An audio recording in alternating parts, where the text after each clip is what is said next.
Hello. Okay. Now good morning all of you. आज हम लोग अपने इस वीडियोस में, जैसे पिछला वीडियो हमने देखा कि टेंशन मेंबर से रिलेटेड हमने एक वीडियो लिया था अपना, और उसमें ये डिस्कस किया था कि ग्रॉस सेक्शन यील्डिंग क्या है और नेट सेक्शनल रप्चर क्या है। But now today we are discussing the same thing here. But एक चीज़ आपको, जो हम पिछले वीडियो से इस वीडियो में जो डिफरेंस नज़र आएगा, हम आपको ये बताएंगे कि एग्ज़ाम में आने वाली प्रॉब्लम्स जो है, इसके फार्मूलेस को हम कैसे with the help of the I S code, मेरे हाथ में देखिए एक आई एस कोड है जो कि दैट्स आई एस 800 2007। तो इस आई एस कोड की मदद से हम जो है किस प्रकार से ग्रॉस सेक्शन यील्डिंग और नेट सेक्शनल रप्चर्स की प्रॉब्लम को सॉल्व करेंगे। Okay.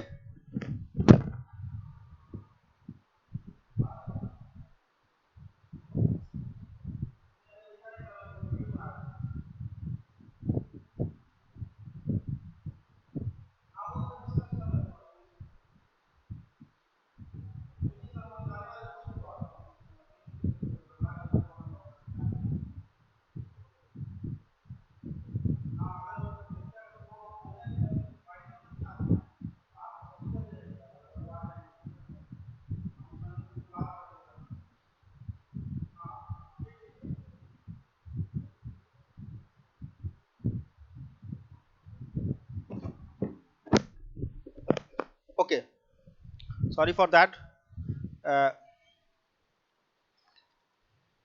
That's technical issues. Okay. तो आज हम आपको पेज नंबर 32, जब आप आई एस कोड का पेज नंबर 32 खोलेंगे, थोड़ा सा मैं डिस्क्राइब करना चाहूँगा। तो सबसे पहले हम आपसे बात करेंगे ग्रॉस सेक्शन यील्डिंग की।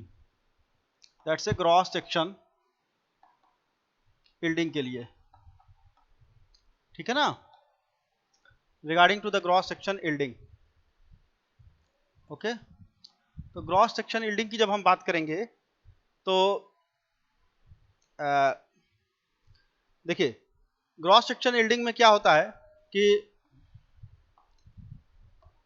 हम बात करते हैं सबसे पहले दैट्स एफ वाई, ठीक है। So graph is like this now. Okay. So 250 megapascal. That's a strength at this point. Okay. तो जैसा कि हम जानते हैं कि मेंबर के अंदर डिफॉर्मेशन ना हो, ठीक है ना, डिफॉर्मेशन ना हो, इसके लिए हम ग्रॉस सेक्शन यील्डिंग के लिए जब मेंबर्स को डिजाइन करते हैं तो अपनी स्ट्रेस की जो वैल्यू है उसको हम क्या करते हैं, एफ वाई से कम रखने की कोशिश करते हैं, ठीक है, या ये कह सकते हैं कि कम ही रखते हैं। तो जो अपनी स्ट्रेस की वैल्यू आती है दैट्स नाउ टी अपॉन ए जी को हम एफ वाई से कम करके रखते हैं। तो क्यों कम करके रखते हैं? क्योंकि अगर हम इससे ज्यादा वैल्यू के लिए जाएंगे तो वो ग्रॉस सेक्शन यील्डिंग के लिए वो चेक हो ही नहीं पाएगा। ग्रॉस सेक्शन यील्डिंग्स के हिसाब से ही मेंबर के अंदर अगर डिफॉर्मेशन ना हो, इसके लिए हम जो है अपने स्ट्रेस की जो वैल्यू है उसको ग्रॉस सेक्शन यील्डिंग से सॉरी एफ वाई से कम करके रखते हैं। अब यहाँ पर एक प्रश्न आता है कि हमने ए ग्रॉस क्यों लिया, हमने ए नेट क्यों नहीं लिया। ओके। ए नेट की वैल्यू हमने यहाँ पे क्यों नहीं सेलेक्ट किया, that's very important here now. तो ए नेट इसलिए नहीं लिया क्योंकि इस कंडीशंस में अभी हम एक सॉलिड सेक्शन ले रहे हैं, इसलिए हम ग्रॉस वैल्यू ले रहे हैं। अगर हम नेट सेक्शनल रप्चर्स की बात करेंगे जो दूसरा वाला फेल्योर है, तो उस कंडीशंस में हम यहाँ पर ए नेट की वैल्यू लेते हैं, लेकिन इस कंडीशंस में हम जो है ग्रॉस लेते हैं। तो that's a T is now less than F Y into A G. Okay. Then T is less now Fy into A gross upon gamma M0. That's equation number 1. Uh, this formula is used for the cross section yielding, and the same formula is also here now in IS code, page number 32, and the 6.2 here now. Okay. तो 6.2 में ये बात mention की गई है कि design strength due to yielding of gross section जो है वो T D G is equal to now अब इसको डिजाइन स्ट्रेंथ के फॉर्म में जब लिखेंगे, that's now TDG is equal to FY into A gross upon gamma M0। तो जब भी स्टूडेंट्स जो है एग्जाम में प्रॉब्लम सॉल्व करेंगे तो वो इस फार्मूले का यूज करेंगे, ठीक है। अब कौन कौन सी वैल्यू कहां कहां से मिलेगी इस पर हम बात करते हैं। तो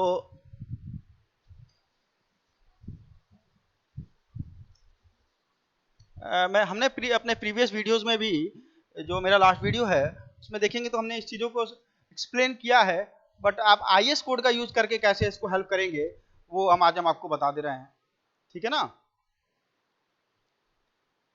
okay, FY is here now yield stress of the material. A gross की वैल्यू आप IS कोड से देखेंगे, सॉरी स्टील टेबल से देखेंगे। A ग्रॉस की वैल्यू यहाँ पे मेंशन है कि FY जो है A gross from steel table, कोई भी एंगल सेक्शन हो, बीम सेक्शन हो, चैनल हो, कुछ भी हो, ठीक है। इसकी वैल्यू आप वहां से देख करके प्रॉब्लम में पुट करेंगे कि ग्रॉस वैल्यू कितनी आ रही है। गामा M0 जो है that's a factor of safety, ठीक है। और इसकी वैल्यू आपको इसी IS कोड में मिल जाएगा पेज नंबर 30 पर। दैट्स ए पेज नंबर 30 का आप यूज करिएगा from IS code, from IS code, okay. और FY जो है that's a yield stress of the material, that's a yield stress of the material, yield stress of the material, okay. तो ये सब जो है हम पैरामीटर्स का यूज करके प्रॉब्लम्स को सॉल्व करने की कोशिश करेंगे, ओके। तो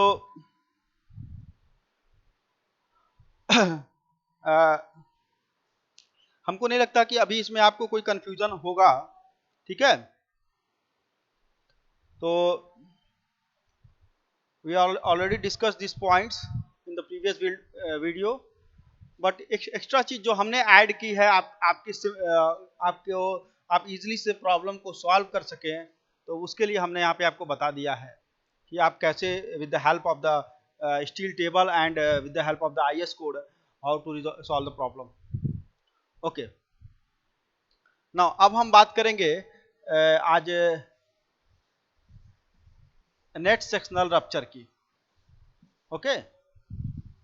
तो नेट सेक्शनल रप्चर में क्या करते हैं,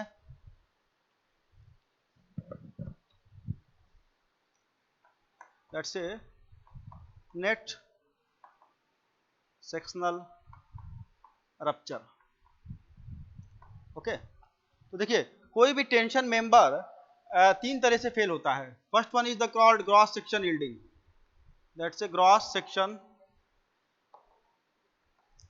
yielding. Second one is called net sectional rupture, and third one is called block shear failure, that's called block shear failure, okay। तो डिजाइन में हम क्या करते हैं, इन तीनों की वैल्यूज को अलग अलग फाइंड आउट करते हैं, ग्रॉस सेक्शन यील्डिंग को, नेट सेक्शनल रप्चर को और ब्लॉक शेयर फेल्यूर को। फाइंड आउट करने के बाद हम इसमें से जो मिनिमम वैल्यू आती है मेंबर को उस मिनिमम वैल्यूज के लिए डिजाइन करते हैं। तो अब क्वेश्चन आता है क्यों हम मिनिमम वैल्यू के लिए डिजाइन करते हैं, मैक्सिमम वैल्यू के लिए क्यों नहीं डिजाइन करते हैं। हम क्या करते हैं, मिनिमम वैल्यूज के लिए उसको उस मेंबर को डिजाइन करते हैं। तो एक क्वेश्चन उठता है कि भाई क्यों मिनिमम वैल्यू के लिए डिजाइन करते हैं, ठीक है। तो एक सिंपल लैंग्वेज में अगर मैं आपको एक्सप्लेन करूं, तो जैसे एक क्लास में अगर 100 स्टूडेंट बैठे हैं तो हमारा टारगेट वो स्टूडेंट्स होंगे, जैसे क्लास में अगर 100 स्टूडेंट्स हैं उस 100 में से सपोज दैट 40 स्टूडेंट पढ़ने वाले हैं, 40 स्टूडेंट्स कम पढ़ने वाले हैं और 20 स्टूडेंट्स ऐसे हैं जो एकदम ही कम पढ़ते हैं, जिनके पास होने की पॉसिबिलिटीज भी थोड़ा सा फ्लक्चुएट कर सकती है। तो अगर हम उन स्टूडेंट्स को कंसीडर करते हुए, यानी कि जो हमारी मिनिमम वैल्यू है, जो मिनिमम हमारे वो स्टूडेंट जो हमारे सबसे ज़्यादा मतलब उस रेंज में है जिनके पास या फेल होने की पॉसिबिलिटीज है, तो हम अपने फोकस को उनको कंसीडर करते हुए अगर रखें तो हम ज़्यादा से ज़्यादा लड़के क्या होंगे, पास हो जाएंगे। सिमिलरली हियर जब हम मेंबर्स को डिजाइन कर रहे हैं तो मेंबर्स को डिजाइन करते वक्त हम अपना टारगेट मिनिमम वैल्यू को लेके चल रहे हैं, क्योंकि मैक्सिमम वैल्यूज के लिए तो हमें कोई वैसे भी प्रॉब्लम नहीं है, ठीक है। ग्रॉस सेक्शन यील्डिंग के लिए उसके फेल होने की कोई संभावना ही नहीं है, जो मैक्सिमम आ रहे हैं, जो वैल्यू ज्यादा आ रही है। लेकिन जो वैल्यू जिस डिजाइन स्ट्रेंथ पे वैल्यू मिनिमम आ रही है, जहां पे मेंबर फेल हो सकता है, उसको अगर हम कंसीडर करें तो इट्स ए बेटर। ओके, तो अब बात करते हैं नेट सेक्शनल रप्चर की। नेट सेक्शनल रप्चर क्या होता है? एक छोटा सा एग्जांपल मैं प्लेट कर लूंगा और इस प्लेट के अंदर एक होल फॉर्मेशन कर दिए। ओके, तो जैसे ही हम होल फॉर्म करेंगे तो होल फॉर्म करने के बाद और मेंबर पे फिर हम क्या करेंगे, लोड लगाएंगे। सपोज दैट हमने पी लोड लगाया, that's a tensile force on this plate.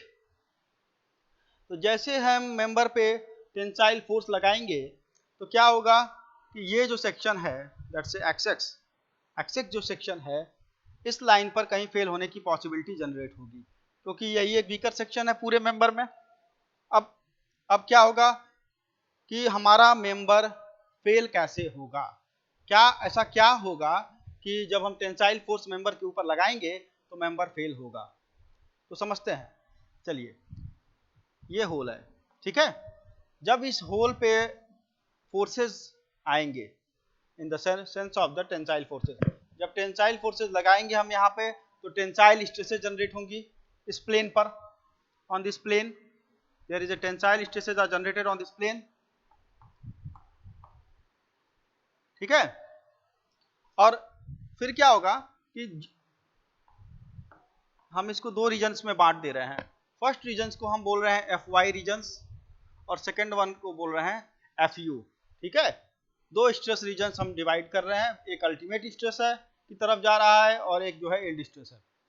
तो धीरे धीरे जब हम मेंबर्स पे लोड लगाएंगे तो ये जो वो प्लेन, इसको मैं प्लेन बोल रहा हूँ, ये सपोज दैट एक प्लेन है, ये दूसरा प्लेन है, ये तीसरा प्लेन है, ठीक है, ये चौथा प्लेन है।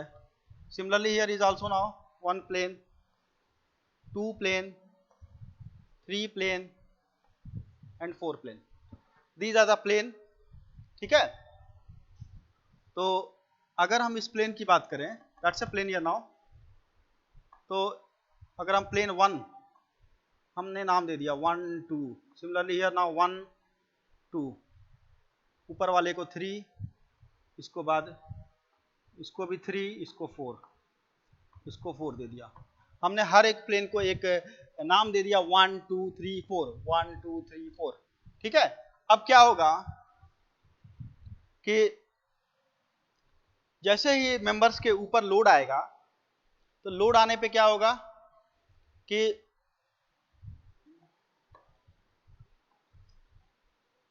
जैसे ही मेंबर के ऊपर लोड आएगा, इस प्लेट की बात कर रहा हूं मैं, जैसे इस प्लेट पे लोड आएगा तो टेंसाइल स्ट्रेसेस जनरेट होंगी।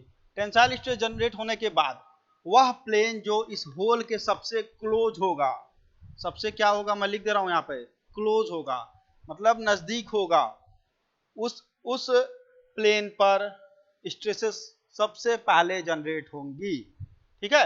उसके बाद उसके ऊपर वाला जो प्लेन है उसके ऊपर स्ट्रेसेस जनरेट होंगी, उसके बाद उसके ऊपर वाले पे, उसके ऊपर बाद उसके ऊपर वाले पे, इस तरह से जो है स्ट्रेसेस जनरेट होंगी। ओके, तो सपोज दैट वह पोर्शन जो सबसे क्लोज था उस पर स्ट्रेसेस जनरेट हो गई कुछ भी, और वह स्ट्रेसेस आगे बढ़ रही है, ठीक है ना। देखिए मैं एरो से दिखा रहा हूं, ये स्ट्रेसेस आगे की तरफ बढ़ रही है। फिर क्या होगा, जब ये थोड़ा सा आगे बढ़ जाएगी तो इधर वाला भी एक्टिव हो जाएगा, दूसरा वाला प्लेन, ठीक है। ये भी आगे बढ़ने लगेगा। ठीक है, तब तक क्या होगा, जो पहला वाला प्लेन था वो कहां से एफ वाई से जो है, मतलब एफ वाई तक क्या है, हमारा इलास्टिक रीजन है। इलास्टिक के बाद फिर जो है प्लास्टिक रीजन हो जाएगा। तो इसको थोड़ा सा मैं मिटाना चाहूंगा साइड में। ओके, तो क्या होगा कि देखिए ये स्टार्ट हो गई आगे बढ़ना, ठीक है, और बाकी अभी पीछे ही है, बाकी जो रीजन्स हैं वो पीछे ही हैं, यानी कि इस तरह देखते हैं, बाकी दूसरा वाला प्लेन और पीछे ही होगा अभी, और तीसरा वाला और पीछे होगा। ठीक है, तो ये अगर हम बात करें तो अभी सारे के सारे मेंबर जो, अगर ये एफ वाई लाइन है तो सारे के सारे जो है इलास्टिक रीजन में है, दैट्स इलास्टिक रीजन। ओके, अब फिर क्या होगा, कुछ समय के बाद जो पहली वाली लाइन थी हमारी वो आगे चली जाएगी, कहाँ, किस रीजन में, एफ यू की तरफ आगे बढ़ेगी। ठीक है, तो जब एफ यू की तरफ आगे बढ़ेगी, अब हम यहाँ पे फिगर नंबर बी ले रहे हैं, तो जब फिगर नंबर बी की बात करेंगे तो ये लाइन जो है पहली वाली जो है एफ यू की तरफ चली जाएगी, इसके ऊपर वाली एफ वाई तक पहुंचने लगेगी। Similarly here now F U F Y, ठीक है ना, और उसके पहले वाले अभी थोड़े अभी पीछे पीछे हैं, सब लगे हुए हैं सब, ठीक है ना। तो इस कंडीशंस को, जो दूसरी वाली कंडीशंस होगी, that's called a elastic plastic region, that's a elastic plastic region. Why?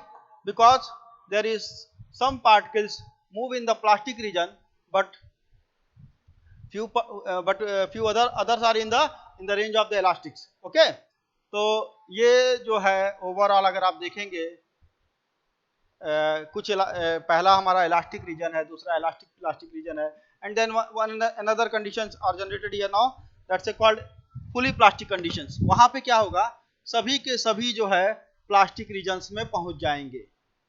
Okay, तो वो अभी हम बनाते हैं, अभी देखिए आप कि सब प्लास्टिक में चले जाएंगे तब क्या होगा, देखिएगा जरा, सभी प्लास्टिक में जा रहे हैं, ये देखिए, ठीक है ना, तो ये ऐसी स्ट्रेट लाइन फॉर्म में जाएगी, that's a called plastic region, that's a C number, that's a called plastic region. Okay, तो ये है ओवरऑल कंसेप्ट।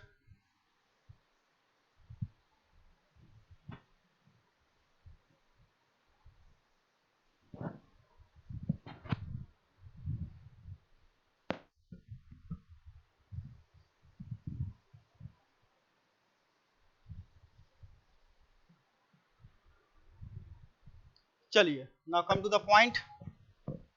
अब ये तो एक विजन हो गया हमारा, समझ, अभी हम समझने की कोशिश कर रहे थे, but with the help of the IS code आपको क्या करना है, पेज नंबर 32 का यूज करना है। ये मैं थोड़ा स्टूडेंट्स के लिए बता रहा हूँ, क्योंकि एग्जाम में क्या होता है कि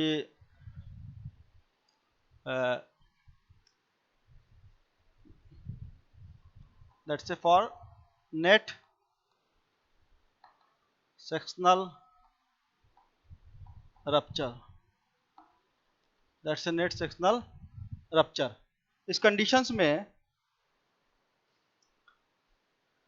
जो हमारा स्ट्रेस का वैल्यू रहेगा, ये चीज आईएस कोड में नहीं लिखा है ऐसा मत समझिएगा कि ये आईएस कोड में लिखा है, आईएस कोड में आपको फार्मूला दिया हुआ है, कंसेप्ट नहीं दिया हुआ है। तो स्ट्रेस की वैल्यू जो है वो हम एफ यू से क्या करेंगे, कम रखेंगे। मेंबर पे रप्चर का मतलब क्या है, टूटना, तो नेट सेक्शनल रप्चर में क्या होता है कि जब सभी के सभी प्लेन जो होते हैं, जो भी प्लेन है वो सभी के सभी प्लेन कहाँ पहुंच जा रहे हैं, अल्टीमेट कंडीशंस में पहुंच जा रहे हैं, और अल्टीमेट कंडीशंस में पहुंचने के बाद जो है मेंबर में फेल होना शुरू हो जा रहा है। ठीक है, जैसे ही मेंबर फेल होने लगेगा तो उस कंडीशंस में हमारे पास नेट सेक्शनल रप्चर्स आ जाएगा। ओके, तो नेट सेक्शनल रप्चर्स की कंडीशंस के लिए स्ट्रेस स्ट्रेस को जो है हम FU से कम रखेंगे। अब स्ट्रेस क्या रखेंगे, that's T upon A gross रखेंगे कि नेट रखेंगे, यहां पर ए नेट की वैल्यू रखेंगे, this is less than FU। Okay, T upon A net की वैल्यू जो है उसको कम कर देंगे FU से। ओके, अब क्या होगा कम करने से, अब ए सबसे पहले ये समझिए कि हम ए नेट क्यों रखेंगे। ए नेट रखने का पीछे रीजन है कि जैसे एक छोटा सा केस समझते हैं, मानिए इसके अंदर अगर हमने होल कर दिया, ठीक है, तो due to the formation of this hole, this gross area, जैसे पहले क्या था, जब ये सॉलिड फॉर्म में था, तो सॉलिड फॉर्म में था तो हमारा ग्रॉस एरिया था, अब होल कर दिया तो ए नेट क्या होता है, A gross minus N into D H into T. ठीक है, जो होल का एरिया है उसका एरिया क्या बोलते हैं, जो सर्कुलर होल हम कर रहे हैं मेंबर्स में, उतना एरिया कम हो जाएगा।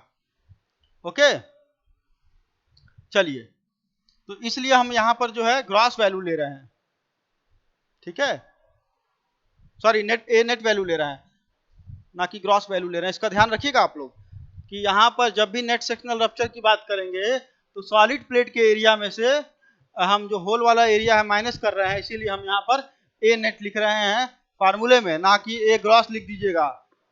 ठीक है, बड़ा ध्यान रखना पड़ता है। Then after T is less than FU into A net. Okay,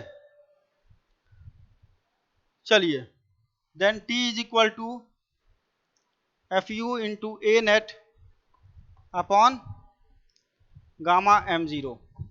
तो ये फार्मूला आता है हमारा नेट सेक्शनल रप्चर के लिए, और ये फार्मूला आपको IS कोड में मिल जाएगा, पेज नंबर सॉरी M1 है, IS कोड में पेज नंबर 32 पर, दैट्स ए पेज नंबर 32 पर। ओके, अब इस फार्मूले में एक फैक्टर इंट्रोड्यूस करेंगे, that's a TU is equal to FU into A net upon gamma M1। Okay, इसमें एक फैक्टर इंट्रोड्यूस करेंगे, इस पूरे इक्वेशंस को 0.9 से मल्टीप्लाई कर देंगे। क्यों मल्टीप्लाई कर देंगे, there is a reason behind them. हम 0.9 से मल्टीप्लाई करने के पीछे रीजन क्या है, on the basis of the research के बेसिस पर यह देखा गया कि FU क्या है, दैट्स अल्टीमेट स्ट्रेंथ है। ठीक है, FU जो है वो अल्टीमेट स्ट्रेंथ है, और जैसे स्ट्रेस स्ट्रेन ग्राफ में आप देखेंगे तो FU जो है दैट्स अल्टीमेट स्ट्रेंथ, इसके बाद मेंबर में जो है कोई स्ट्रेंथ और होती नहीं है। ठीक है, तो हम क्या करते हैं जब डिजाइन करते हैं तो FU जो है अल्टीमेट है, उसके बाद कोई किसी भी प्रकार का स्ट्रेंथ जो है मेंबर में नहीं होगा, तो यानी कि नहीं होने का मतलब है कि रिजर्व स्ट्रेंथ नहीं होगा। ठीक है, जैसे FU जो है अल्टीमेट है, that's ultimate point, and there is no any reserve strength. ठीक है, आफ्टर द अल्टीमेट पॉइंट, उसके बाद क्या होता है, मेंबर में ब्रेकिंग स्टार्ट हो जाता है। तो इसलिए हम क्या करते हैं कि डिजाइन में जब हम नेट सेक्शनल रप्चर्स के लिए मेंबर्स को डिजाइन करते हैं तो हमेशा वहां पे 0.9 एक फैक्टर इंट्रोड्यूस कर देते हैं on the basis of the research. तो उससे क्या होता है, मल्टीप्लाई करने से ये वैल्यू जो है थोड़ी सी कम हो जाती है। ठीक है, तो इसका आपको ध्यान रखना है। ठीक है, तो ये फार्मूला हम यूज करेंगे, आपको इसी फार्मूले का यूज करना है for the design of the net sectional rupture. Okay,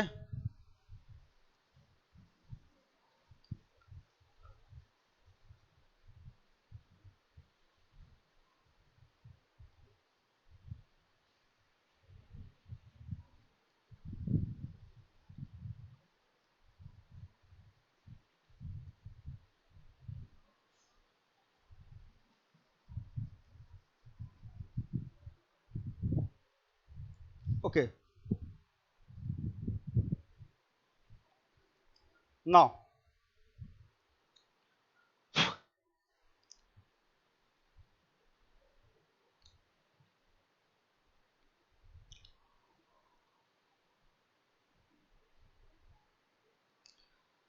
एक और यहाँ तक तो रेगुलर हम यूज़ करेंगे ही, बट एक और फार्मूले का यूज़ करेंगे हम नेट सेक्शनल रप्चर्स के लिए, और वो पेज नंबर, उसके बारे में भी मैं आपको बता दूं।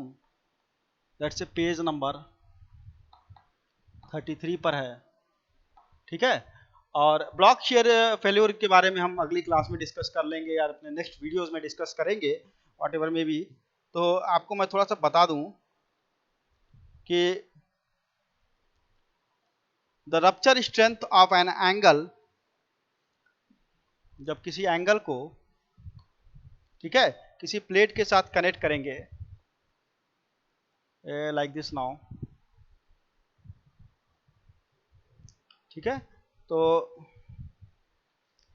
एक दूसरा कंडीशन भी है,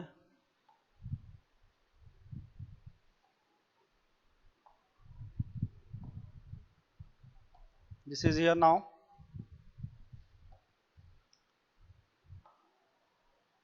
दैट्स ए W,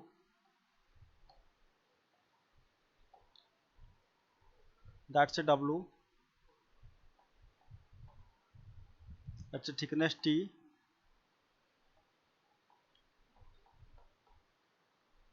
यहाँ पे W है,